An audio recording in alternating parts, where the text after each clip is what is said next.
everyone, to our Groundskeeper Chat series. I'm your host, Meg Kruger. I'm coming live to you from Fort Worth, Texas at the SFMA 2026 show. I am joined by my very colorful co-host, Mr. Christopher Bell. You know, colorful language is what brings us together. That is true. Yes. I think when I first heard you say the F word, I really felt at home at Pioneer. I don't know that I've ever said the F word. Fun. Yes, I say fun fun a lot. Fun is one of my favorite things. All the time, definitely. And friendship.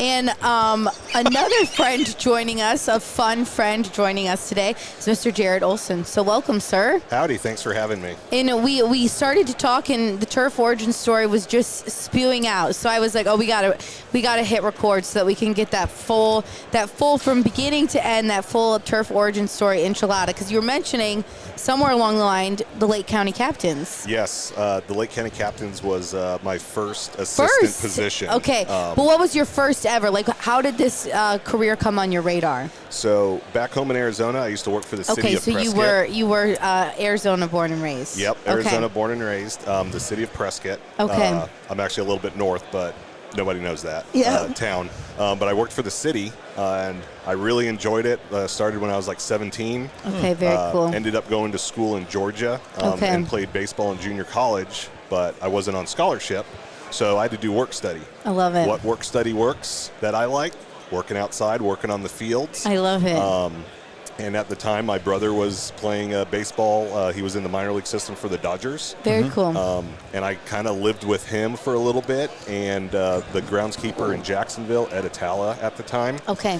was just looking for a game day guy. So I started with him as a regular game day staffer in 2005. Okay. And then I was his quote-unquote seasonal assistant intern in 2006. Went with Greg Elliott in Lake County in 2007 as an assistant. So that was a huge move. Yes. A west coast to the east coast. That's crazy. Yes, and my thought is there's grass somewhere. I'm going to have to learn it, so just keep on moving around. I love it. Makes sense. Yeah, that's wild.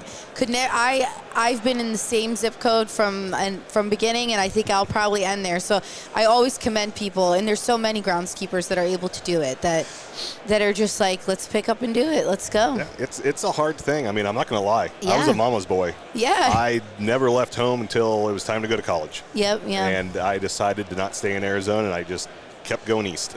Crazy. That is wild. Yeah. I hope I'm raising two. I have two kids. I think they're going to be mama's boys. At least I hope so. Okay, so then after Lake County Captains, you mentioned the Marlins. Yes, but so I was in Lake County as the director of turf and stadium operations from 2008 to 2010. Or 11, I can't remember which. This is where my mind gets fuzzy. Yes, yes. From there, I went to the Salt Lake Bees. Okay. For 1 year. I just saw them coming out. Some now current Salt Lake Bees. Yep. As soon as I got there, they have the AAA All-Star game, so I got thrown into that mix. The new Marlin Stadium was being built. Okay. And just on a whim, I was like, you know what? I'm going to put in for this. Yeah. I don't know. Chad Mulholland, the groundskeeper there, we had met before. He used to be with the Phillies, and I was like, I wonder if he remembers me. I'm just going to throw my name out there. Yeah. And I was on a hunting trip with my brothers in Arizona, and I get a phone call like, What do you guys hunt in Arizona? Deer, elk, javelina. Oh, okay, so they still have those out there. Yep. Mountain lion. Mountain lion, okay. Yes. That's what I was like. That's crazy. Yeah, I was out there for 3 weeks, so I interviewed. Oh, my gosh. Yeah, I interviewed on mountains, like looking for cell service. Oh, my goodness. And Chad offered me the position, and I just spent 1 year in Salt Lake, and then I was with the Marlins from January 2012 until August 2015. Oh, my gosh, yeah. Almost, a little bit over 3 years. Yeah, but season-wise, it was into my fifth season, basically, cool. the way that it works. Went from there to the U.S. or the L.A. Coliseum in California to do football. Was Scott there? It was before Scott. Okay. So I was with Matt Holland, who is now at UGA. Okay. Your turf tree, I guess that's what you get from being willing to move all around. Your turf tree is, insane. Oh, it's ridiculous. And the logo there. Yes. Yeah, exactly. No, it gets ridiculous. Football just happened. I liked it. Yeah. LA was not my scene. Yeah. So I went into sports turf construction. Okay, very cool. Moved back home to Arizona, worked for Turf Equipment Source for a year, and then moved out here to Texas and worked for RS3 Turf, which is owned by Nolan Ryan Okay, very and cool. his sons. Very cool. And we did a lot of really cool projects here in the state of Texas. Furthest we went was Cincinnati. We did the Bengals very cool. practice facility. And then Austin FC had a position open. I was kind of not wanting to travel a whole lot anymore. Okay, yeah. I was no longer single. I had a wife. Yep. Kind of wanted to spend some time with her. Yeah, I can understand. And there's a position open at Austin FC, and Weston had just left. Oh, okay, he left. Yeah, he had Good, just good, left. good. That was a mess you had to clean up. Oh my gosh. No, it was nice because he left Luke Bentley in charge, and Luke was great. We blended very well. I went in just as an assistant groundskeeper to kind of get back into groundskeeping. Yep. My positive was I had Seashore Pass Palom experience. Okay. And that's what we have there. Huh. And now Luke has moved on. He is now working with as a consultant for the NFL. Oh, very cool. He is with Nick Pappas? Yep. Okay, very cool. He is Nick's right hand. I had no idea. That's really cool. Yeah, and I moved into the director role October 25. Very cool. So and how long have you been there officially? July this year, 2026, will be 3 years. Okay, very cool. Okay, non-turf question. At the Marlins Stadium, they have a pool, right? I don't know if it's still there. They used to in the did Clevelander. Okay, did you ever jump into it? No, but a MLB groundskeeper fell into it. Oh, Nice, wow. Nice. I'm not going to mention names. You got to. You got to. Whenever I see those in stadiums, I'm like, wow, I wonder what that's like. And like people watch the game from the pool? Yeah.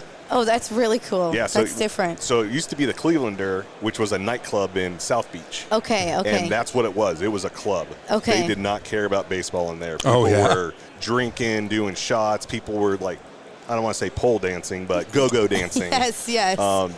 Really distracting the visiting team, just wild and crazy.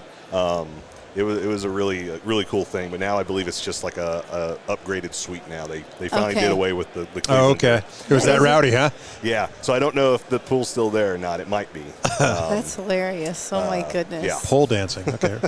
Cardio workout, I call that. The first year, the Marlins bullpen was in left field up against it. Oh, no. And the players were getting distracted.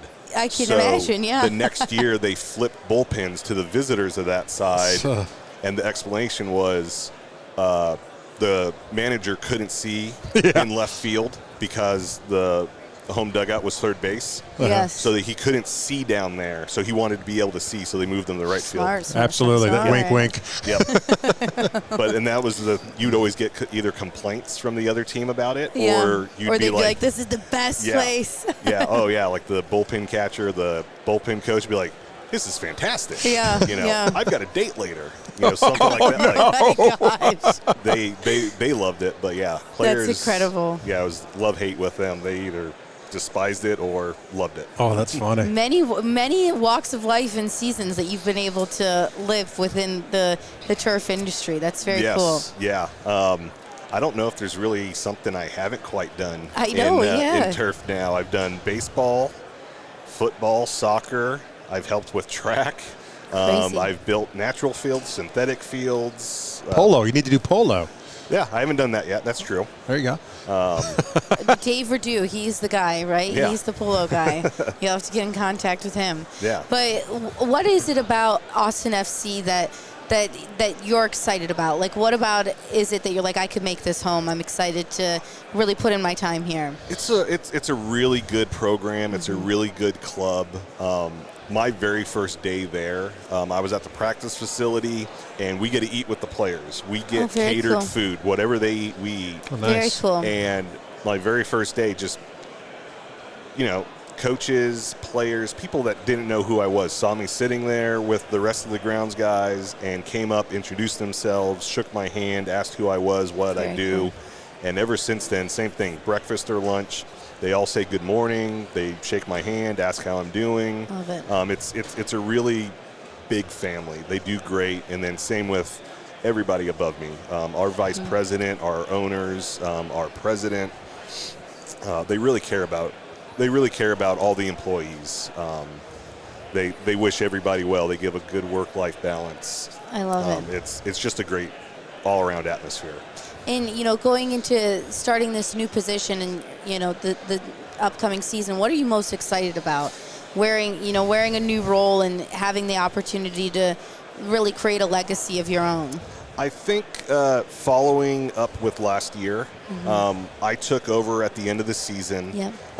We were lucky enough to win the Major League Soccer has a grounds team of the year. Oh, very cool. We won that through MLS, which is voted by the coaches, front office staff, referees. So cool. I think the Columbus Crew won it one year. Yes, they won it the year before. Okay, yes, yeah. I remember they had their 2 little trophies because they had like the Crew trophy and then they had like the actual MLS Cup. Yes, the ML. Thank you. Yep. That's why I keep them around. Yep, and then after. And then just a few weeks ago, right around Christmas, the Major League Soccer Players Association voted us and FC Cincinnati as the best fields for all of MLS. That is really, really cool. Yeah, so I'm hoping to piggyback off of that. Yeah. Really keep that going, keep us at the top of our game. We do have a lot of shade issues, so hoping that we can push through those and continue the consistency. Do you guys use lights? Yes, we do. Do you SGL? Yes, we're SGL. Because I know Wes and him and Matt Williams over there, buddies. You love name dropping. I know. Yep. We're SGL, but we still have the older style lights. Okay. The high pressure sodium and the metal halide. Very cool. We're hoping in the next year or two to switch to the LEDs. Okay. Which will lower our consumption and hopefully get more actual usable light to the plant and help us out. Well, interesting. And soccer's such a big topic right now. Yes. And, there's going to be so many resources and people and money and time and energy focused on the World Cup. But we still have an entire league that will, operate throughout the year. Yes. And all the people that will, keep that running. But it is exciting that, there will be all these eyeballs on soccer and the awareness that we could potentially create for not only soccer in the United States, but the groundskeeping side of it as well. Well, no, 100%. We just had our MLS symposium in which we had FIFA come in and talk to us because many of us are going to be some sort of training site. Yeah. Whether it be our training facilities will be a training site, the stadium may be a training site. Yeah. Because all of MLS is going to be off for the length of the tournament. So it's really going to put eyes on those guys, but some people are actually helping out at those other facilities. Very cool. I believe at Gillette Stadium, they're going to be bringing on 50 volunteers to help out. Yeah. Oh my goodness. Running a golf tournament type thing, but it'll be for weeks on end. Exactly. Very cool. But yeah, and I it's going to be turf students, it's going to be assistants from other places, head guys from other places, just wanting to be able to help out and knock these things out. Yeah. But it's going to be at all the facilities. No, it's a very exciting time, and especially when we were in the general session yesterday, it was like, okay, we've been talking about this for a while. We've all been anticipating it for a while. You can sense that it's coming to its climax where it's going to be like, let's see what we can do.